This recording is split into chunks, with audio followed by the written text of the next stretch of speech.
warahmatullahi wabarakatuh. Assalamualaikum warahmatullahi wabarakatuh. Waalaikumsalam warahmatullahi wabarakatuh. Waalaikumsalam. Ya, selamat datang, selamat bergabung Mas Rizal. Ini sudah masuk. Ya. Anak-anak, sebelum kita mulai pembelajaran di siang hari ini, mari bersama-sama kita awali dengan bacaan basmalah. Bismillahirrahmanirrahim. Gimana kabarnya anak-anak semua? Gimana kabarnya? Baik. Baik, Bu. Alhamdulillah. Sehat semuanya? Alhamdulillah sehat. Alhamdulillah sehat semuanya ya. Mudah-mudahan kita senantiasa dalam keadaan sehat walafiat, selalu dalam lindungan Allah Subhanahu wa taala. Amin. Anak-anak, pada siang hari ini kita akan mulai dengan pembelajaran pendidikan agama Islam dan budi pekerti. Sebelum saya mulai, ini Bu Nur akan absen dulu ya. Nanti yang namanya saya panggil supaya tunjuk jari. Oke? Ya, saya panggil dulu Muhammad Afrizal Afin. Mana Mas Muhammad Afrizal? Muhammad Afrizal. Mana ya? Muhammad Afrizal? Belum ada ya? Muhammad Ilyas. Muhammad Ilyas? Muhammad Ilyas. Ya, mana suaranya, Mas? Suaranya mana? Coba anukan kameranya. Pengen lihat nih, wajahnya pengen lihat. Mana? Tampakkan wajahnya. Ayo, diperlihatkan wajahnya. Biar Bu Nur tahu, teman-temannya juga pengen tahu loh. Nah, gini yang ganteng. Ya. Terus Muslihah Salsabila, Mbak Muslihah. Mana Mbak Muslihah? Ada, Bu. Iya. Bu, saya absen 3 kok nggak dipanggil, Bu. Iya. Siapa? Muhammad Rizal Kurniawan. Oh ya, tadi di absen nggak menjawab kok. Oh ya, sudah. Mbak Nada Aulia. Mbak Nada mana Mbak Nada? Nada Aulia. Belum ada ya? Mbak Nafisa. Iya. Ada ya? Tolong suaranya. Wah, Dina ya ayu. Nindya, Fasa. Mbak Nindya. Mbak Nindya mana Mbak Nindya? Iya. Odesta Fahrudin, Mas Odesta. Mas Odesta mana Mas Odesta? Odesta. Nggak ada ya. Okan Fibra. Mas Okan. Belum. Mas Prakas Punto Nugroho. Mas Prakas. Mana Mas Prakas? Belum ada. Kodar Ikhlas Teguh Santoso. Ada, Bu. Iya.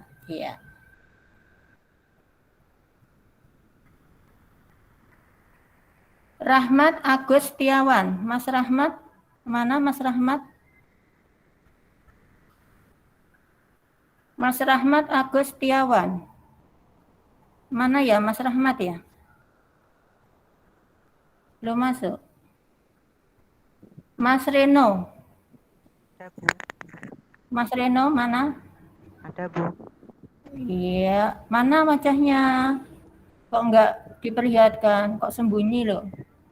Kok wajahnya disembunyikan? Ini loh, biar temannya tahu, biar Bunda juga tahu nih. Mas Reno, malu ya? Mas Rio, Rio Saputra. Hadir, Bu. Hadir, Ya, Bu. ya. Mas Rudi. Rudi, nah ini Mas Okan baru masuk ya. Mas Rudi.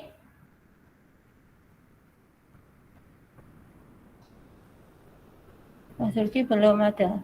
Mbak Sahda, Sahda, mana Mbak Sahda? Saya, Bu. Iya, iya. Saifullah Maulana.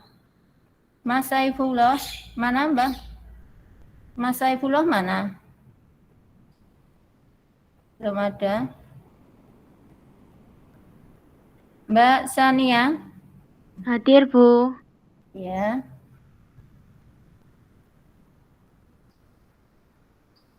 Mbak Septiana.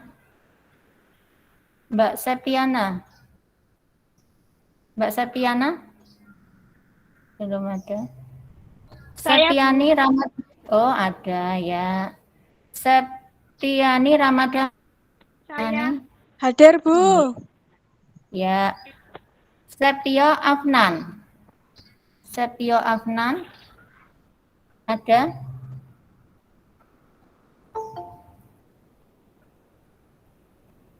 Septio Afnan?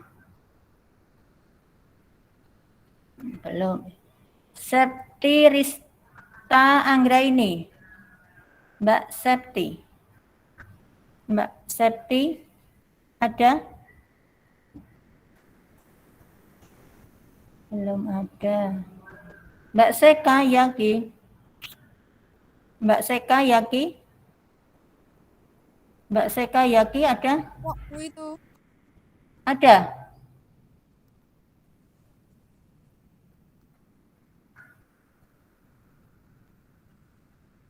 Sukma, Mbak Sukma. Sukma. Sukma Alfi. Sukma Alfi. Sukma Alfi ada? Mana Mbak Sukma? Belum. Sahjihan. Hadir, Bu. Mbak Hadir, Sahjihan. Bu. Oh, Mas ya, maaf ya. Tak kira Mbak. Ya, maaf ya Mas ya.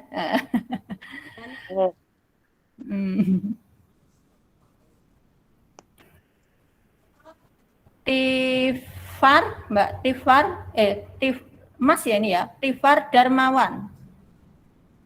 Tifar Darmawan, mana? Mas Tifar Darmawan, ada enggak? Belum masuk. Mbak Sabita, Mbak Sabita. Iya. Mana wajahnya? Tampakkan wajahnya Mbak Sabita. Bu Nur pengen tahu. Ih, cantik loh. Biar teman yang lainnya juga tahu. Wahyu Arinal Hakiki. Hadir, Bu. Iya.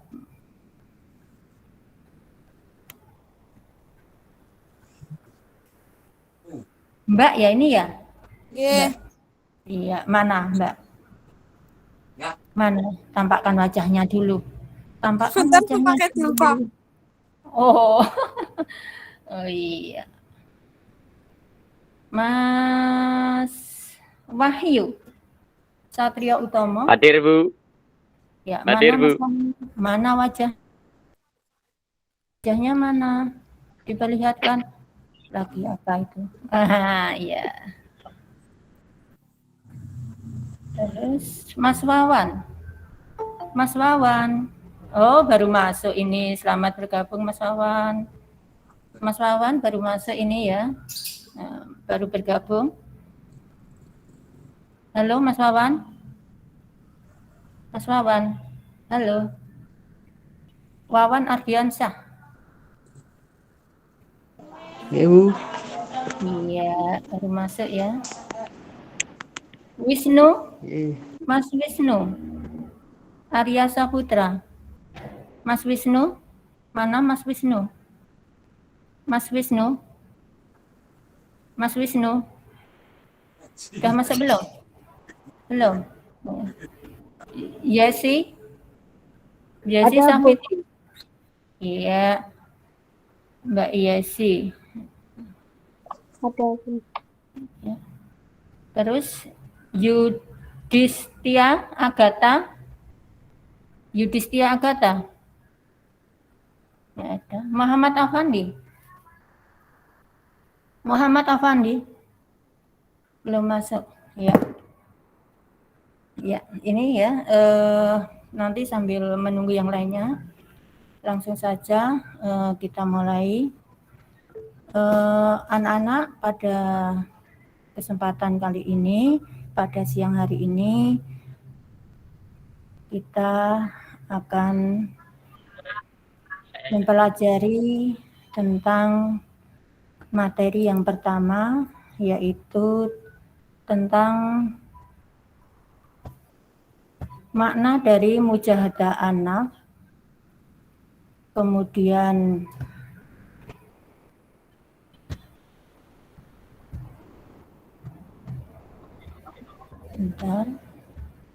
kemudian Saya belum di absen. husnudon dan ukhuwah. Oh iya. Tolong ya, Siapa? Bu. Ya, siapa? Mas? Kula Siapa? Okan Fibra. Oh, Mas Okan. Ya. Ya, udah. Nggih. Ya. Sudah kelihatan ini? Tulisannya sudah kelihatan? Belum, Bu. Belum, Bu. Belum kelihatan. Oh, belum kelihatan. Belum. Oh ya, bentar.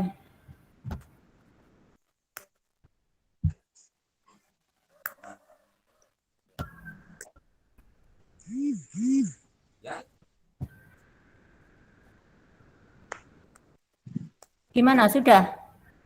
Sudah. Oh iya. Tetap semangat ya. Masih semangat? Masih semangat kan? Sedikit, Bu. Kok dikit?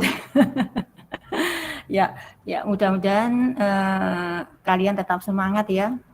Bu Nur berharap kalian tetap semangat untuk mengikuti kegiatan pembelajaran pada siang hari ini ya, walaupun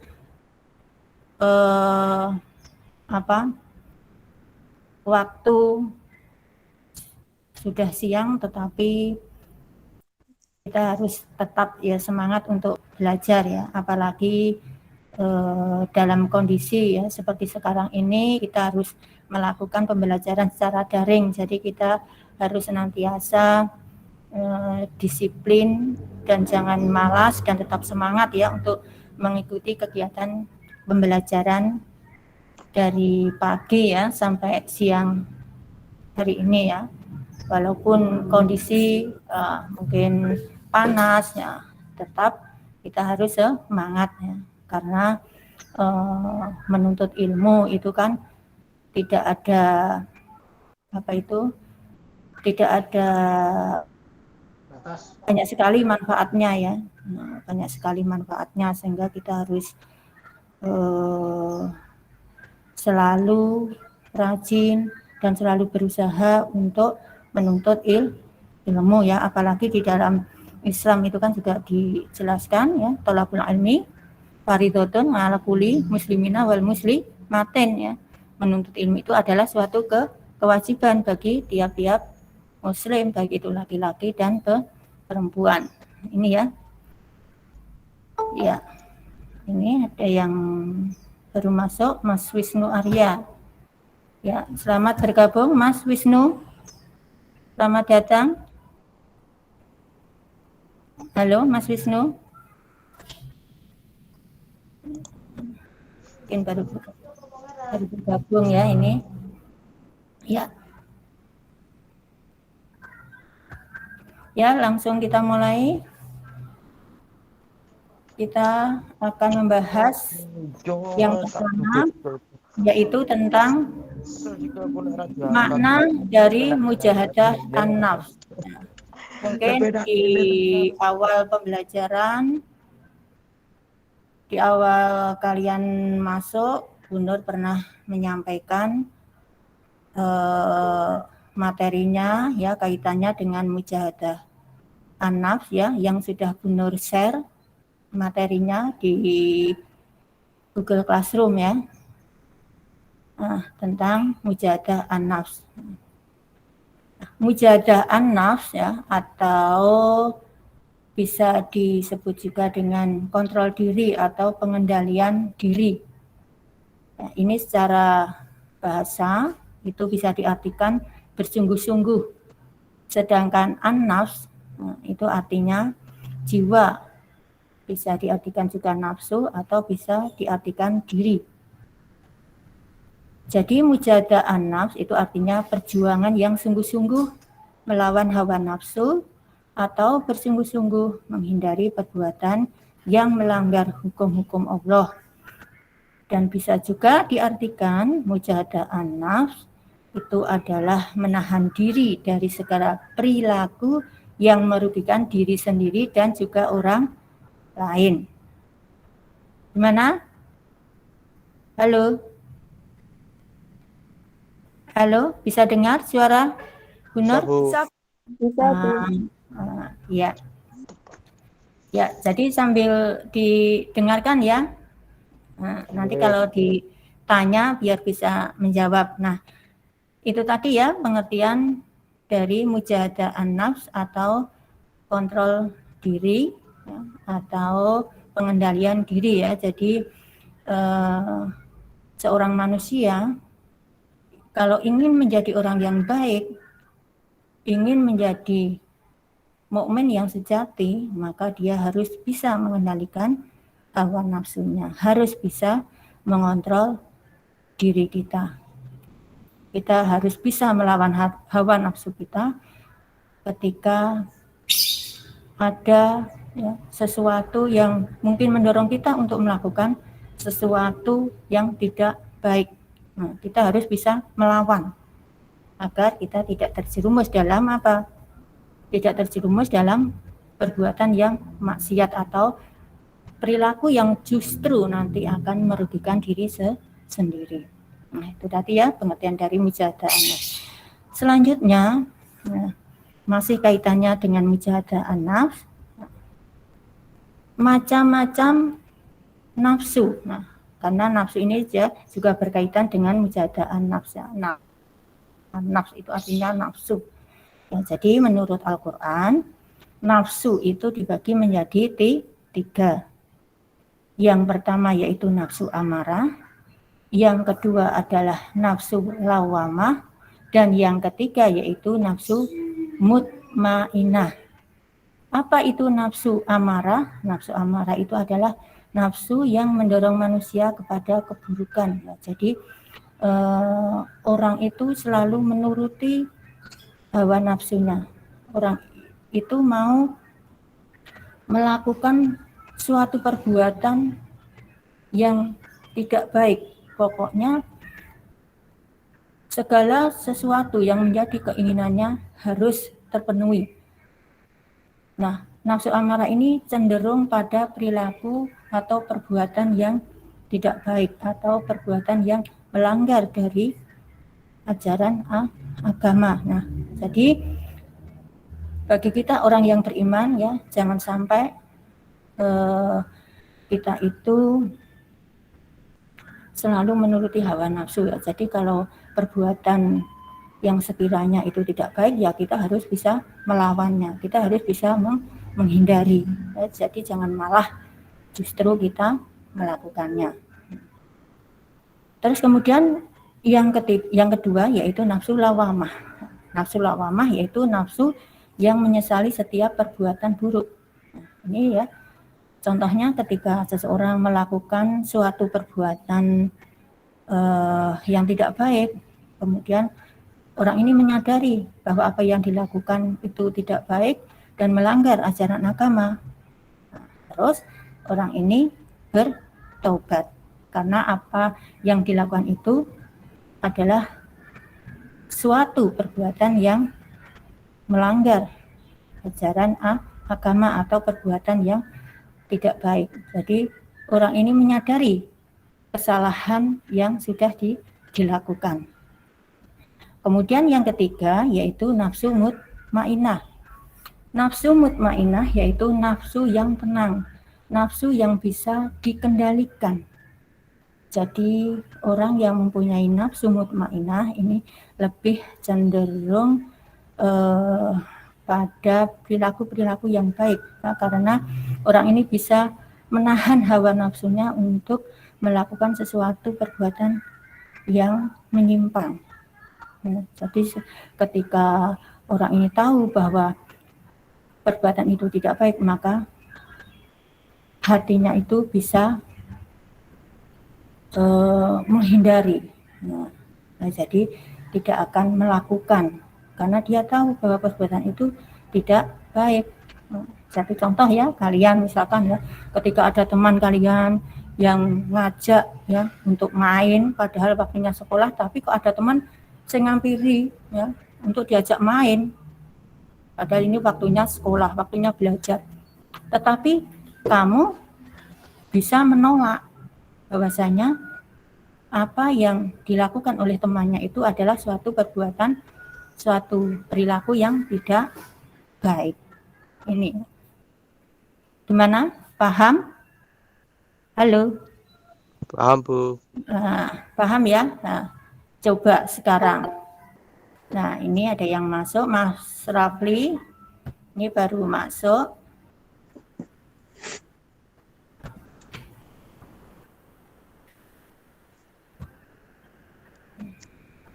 Selamat bergabung ya, Mas Rafli.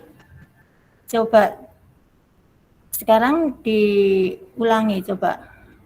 Mbak Muslikah, mana Mbak Muslikah Salsabila? Mana? Tunjuk jari, Mbak Muslikah. Mbak Muslikah mana? Mbak, halo. Mbak Muslikah. Mbak Muslikah. Halo Mbak Muslikah. Halo. Mbak Muslikah mana? Apa tidur ini malam? Halo, Mbak Muslikah. Mbak Arin. Mbak Arin mana Mbak Arin? Halo?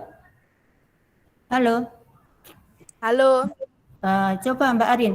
Tadi Bu Nur kan sudah menerangkan ya kaitannya dengan macam-macam nafsu. Nah, menurut Al-Quran, nafsu itu dibedakan menjadi berapa? 3. 3, iya. Nafsu apa saja Mbak Arin? Nafsu amarah, nafsu lawamah, dan nafsu mutamainah. Mutmainah. Mutmainah. Ya maklum ya, siang-siang. Jadi ya dimaklumi ya. Karena perut kosong tadi ngomongnya nganti keliru ya. Jadi yang ketiga itu nafsu mutmainah ya. Jadi macam-macam nafsu ada 3, nafsu amarah, nafsu lawamah, dan nafsu mutmainah. Iya. Nah itu ya. Terus yang selanjutnya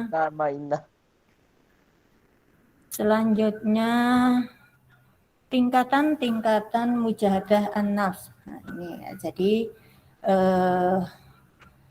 menurut Ibnul Qayyim, tingkatan mujahadah an-nafs ya, kayak untuk melawan nafsu ini ada 4 tingkatan. Yang pertama yaitu menahan nafsu dalam taklimul huda wa dinil haq ya, atau menahan dalam mengenal petunjuk dan agama yang benar. Terus kemudian tingkatan mujahadah an-nafs yang kedua yaitu menahan nafsu dalam mengamalkan agama yang benar setelah memiliki ilmunya. Kemudian yang ketiga yaitu menahan nafsu dalam dakwah kepada kebenaran. Dan yang keempat yaitu menahan nafsu dalam bersabar dalam menghadapi kesulitan dan kejahatan. Ini ya, jadi menahan nafsu dalam taklimul huda wa dinil haq, atau menahan dalam mengenal petunjuk dan agama yang benar ya. Jadi dalam hal ini ya kita harus benar-benar yakin ya bahwasanya agama yang benar itu harus kita jadikan sebagai petunjuk kita untuk melakukan sesuatu yang baik. Terus kemudian yang kedua, menahan nafsu dalam mengamalkan agama yang benar setelah memiliki ilmu. Jadi dalam agama itu juga mengajarkan tentang berbagai macam ilmu. Nah, salah satu contohnya misalkan di dalam agama itu mengajarkan tentang sholat. Nah, contohnya ya, sholat. Nah, kita tahu ya bahwa untuk melakukan sholat itu kan pasti ada ilmunya, bagaimana agar sholat kita itu diterima oleh Allah, agar sholat kita itu menjadi sah. Nah, kita harus belajar ilmunya tentang sholat.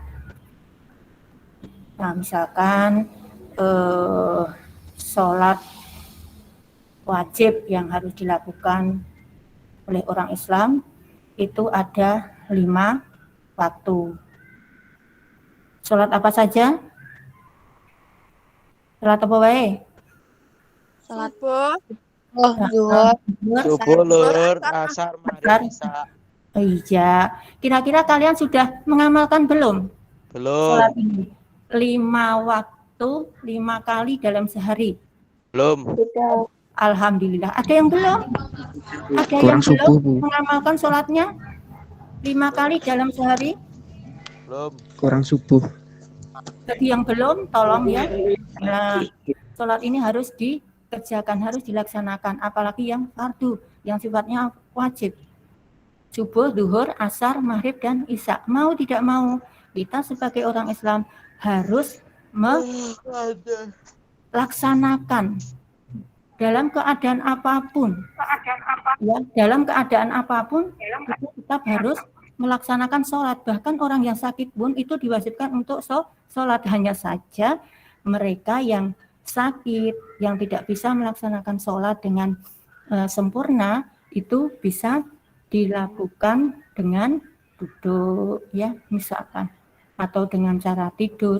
Allah akan memberikan kemudahan bagi umatnya yang tidak bisa melakukan sholat dalam keadaan sempurna. Ya, jadi Allah telah memberikan keringanan. Ya, jadi tolong kalian sebagai seorang Muslim harus melaksanakan sholat ya, jangan sampai ditinggalkan ya. Apalagi saya yakin kalian sudah balik semua. Ya, jadi harus melaksanakan sholat, jangan sampai ditinggalkan ya, Mbak, Mas. ya Bu. Bu. Iya. Ya, Bu. Nah, jangan iya saja ya, tetapi harus dilaksanakan ya, karena berdosa. Karena orang yang sudah balik itu sudah dikenai dosa, sudah dikenai hukum dosa. Apabila tidak mengamalkan sesuatu yang wajib, sifatnya wajib, maka akan mendapatkan dosa. Jadi rugi. Ya. Rugi kita hidup kalau kita itu tidak melaksanakan sholat. Apalagi yang sifatnya itu wajib, yang hukumnya wajib. Ya, mudah-mudahan ya saya berharap, Bu Nur berharap kalian bisa melaksanakan sholat dengan disiplin 5 kali dalam sehari ya. Tidak boleh ditinggalkan. Terus kemudian yang selanjutnya, tingkatan yang ketiga, menahan nafsu dalam dakwah kepada kebenaran. Ya, suatu contoh, misalkan ya ada teman kita kok yang melakukan suatu perbuatan yang enggak baik, terus kita menasihati. Nah, itu juga merupakan salah satu dakwah ya untuk kebenaran. Karena apa? Karena kita itu mengingatkan kepada teman kita untuk melakukan yang baik, melakukan hal yang benar. Nah, kemudian yang diberi nasihat juga jangan marah ya ketika diingatkan, ketika melakukan suatu kesalahan. Ini. Terus kemudian yaitu yang keempat, tingkat yang keempat yaitu menahan nafsu dalam bersabar dalam menghadapi kesulitan dan kejahatan manusia. Ya, setiap manusia itu kan pasti menghadapi ya suatu permasalahan, menghadapi suatu kesulitan. Tetapi dengan kita diberikan nafsu, kita diharapkan untuk bersabar. Ya, tidak boleh kita hadapi dengan marah, emosi.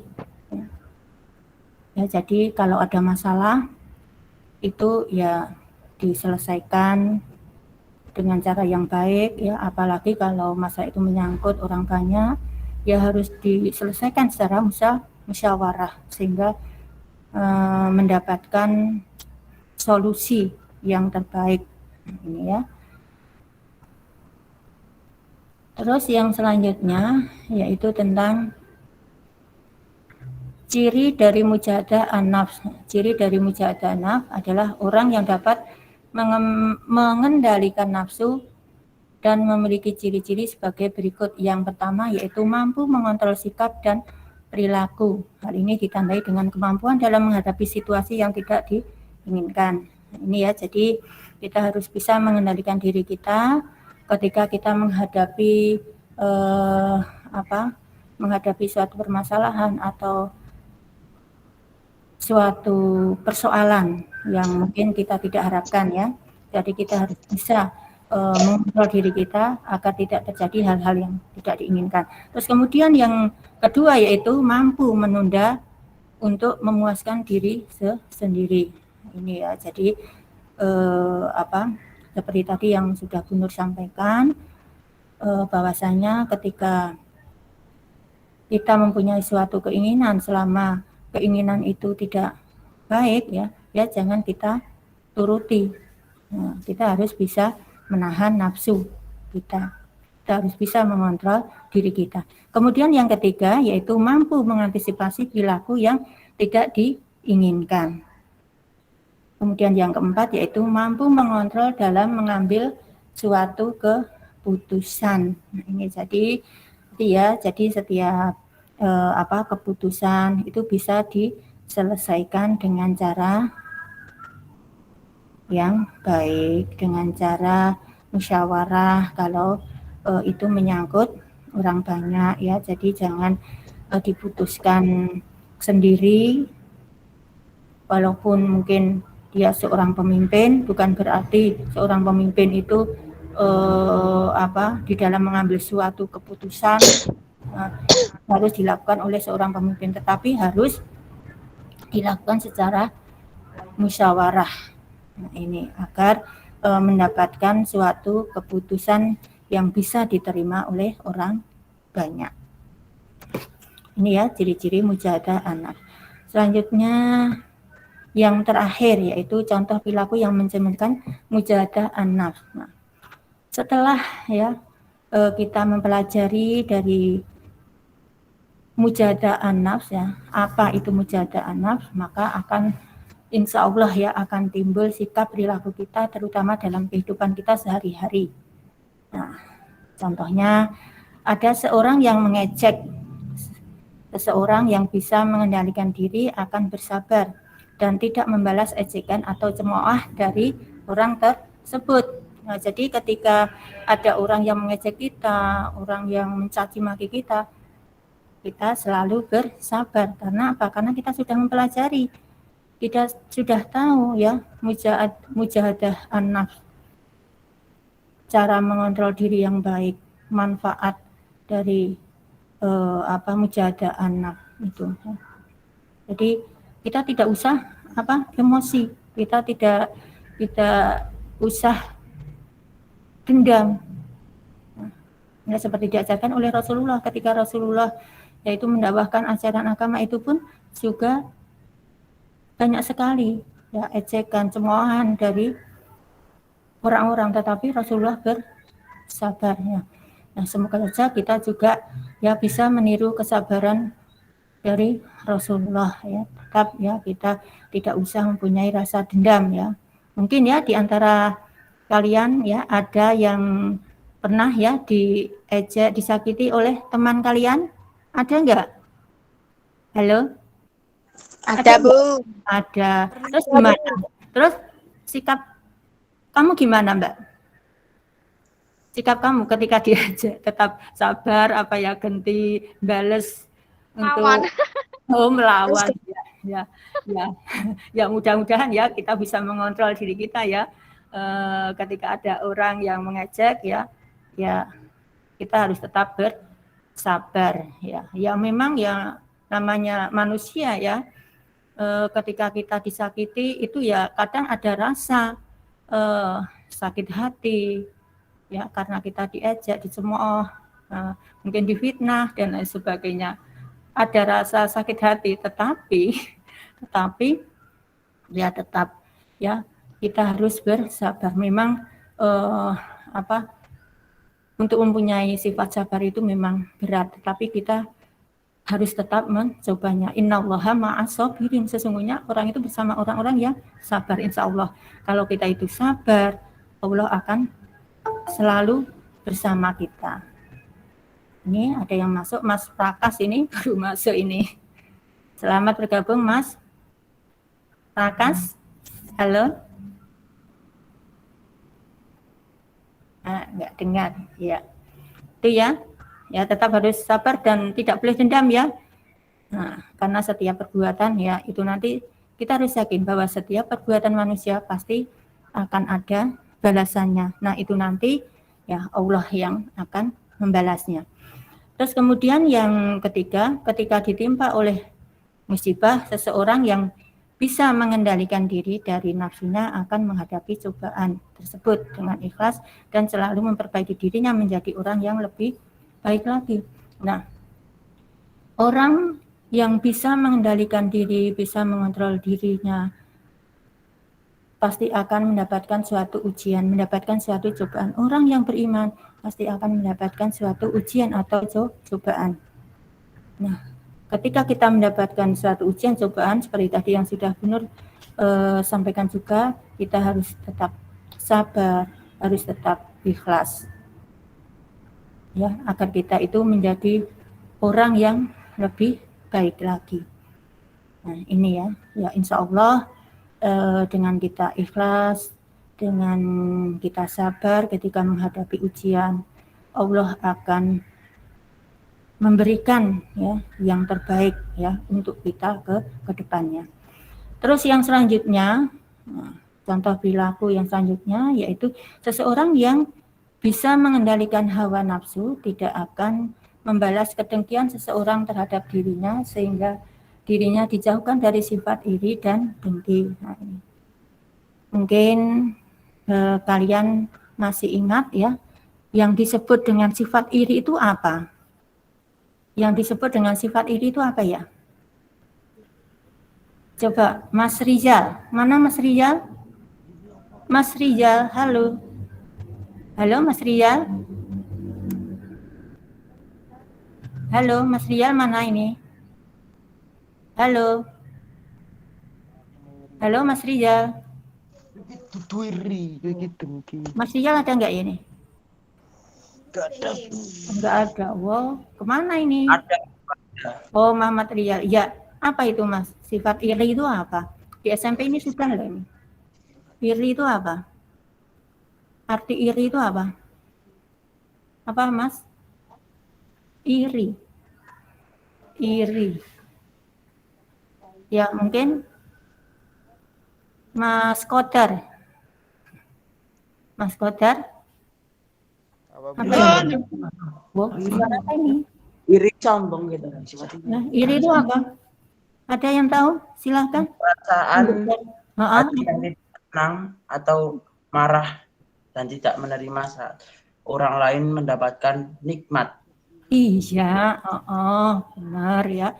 Jadi merasa tidak senang, merasa tidak suka ketika orang lain mendapatkan suatu kenikmatan. Nah, mendapatkan suatu kebahagiaan.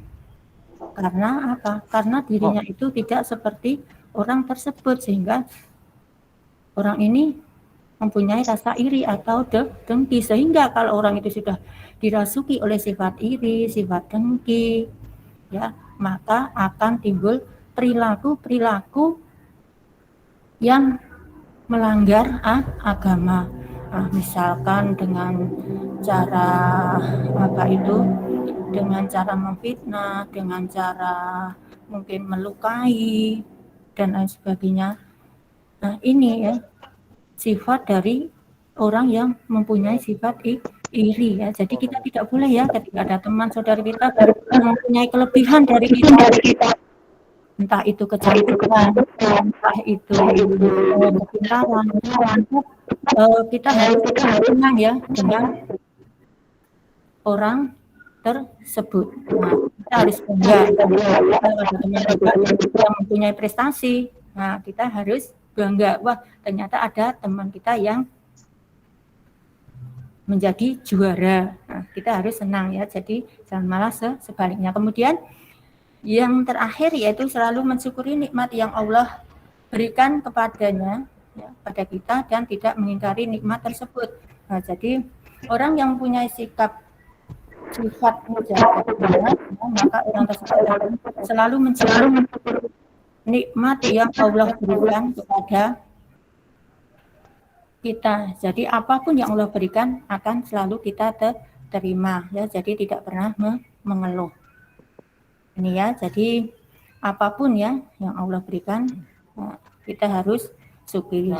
Kita harus merasa senang. Satu contoh ya, kalian bisa sekolah. Kalian senang tidak? Kalian bisa sekolah. Senang nggak kalian sekolah? Senang. Senang ya. Alhamdulillah senang. Nah, kalau senang, kalian juga harus semangat untuk belajarnya. Ini ya, walaupun kalian sekolahnya itu jalan kaki, gimana? Walaupun sekolahnya jalan kaki, apa kalian juga tetap semangat untuk belajar, untuk sekolah? Enggak. Oh, semangat. Berarti itu tidak bersyukuri, tidak mensyukuri itu ya. Kalian bisa sekolah itu alhamdulillah ya. Kalau kita melihat orang yang tidak bisa sekolah, nah,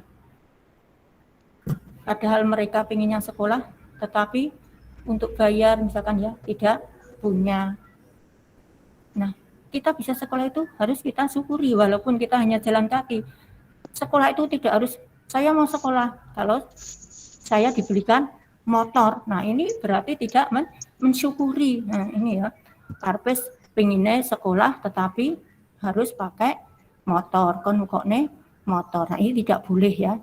Nah, kalau kita itu mempunyai niat ya untuk sekolah apapun itu, entah itu jalan kaki atau naik angkot, ya harus tetap kita laksanakan.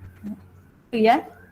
Ya, mudah-mudahan kalian tetap semangat ya. Mungkin hanya itu yang Bu Nur sampaikan untuk materi siang hari ini. Mungkin ada pertanyaan atau ada yang belum paham, silahkan untuk ditanyakan. Ada yang belum paham atau ingin ditanyakan, silahkan. Ada tidak? Enggak, Bu. Tidak ada. Sudah paham semua ya? Oke. Gimana yang lainnya? Sudah? Insya Allah, Pak Bu. Ya, mudah-mudahan ya kalian sudah paham semua tentang materi yang Bu Nur sampaikan.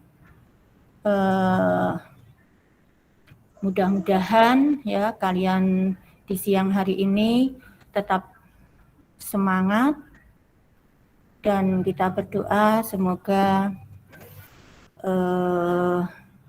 pandemi ini juga cepat selesai, cepat berakhir sehingga kita bisa melaksanakan pembelajaran secara tatap muka. Senang ya kalau kita melakukan pembelajaran secara tatap muka ya.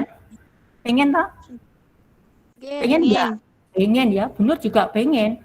Nah, kalau belajar secara tatap muka kan kita bisa tahu ya secara langsung. Oh, ini Mbak Arin, ini Mbak Sahda, ini Mbak Nafisa, ini Mas Rizal, dan lain sebagainya kan kita bisa berkenalan secara langsung. Nah, ini ya. Ya, kita berdoa saja ya. Semoga kita bisa melaksanakan pembelajaran secara tatap muka dan kita juga mendoakan ya semoga mereka yang sedang menerima musibah, yang sedang sakit karena pandemi ini bisa segera sembuh dan sehat kembali. Anak-anak, kalau sudah tidak ada pertanyaan, marilah pembelajaran pada siang hari ini kita tutup dengan mengucapkan Alhamdulillah bersama-sama. Alhamdulillah. Alhamdulillah. Amin. Akhirul kalam. Wassalamualaikum warahmatullahi wabarakatuh.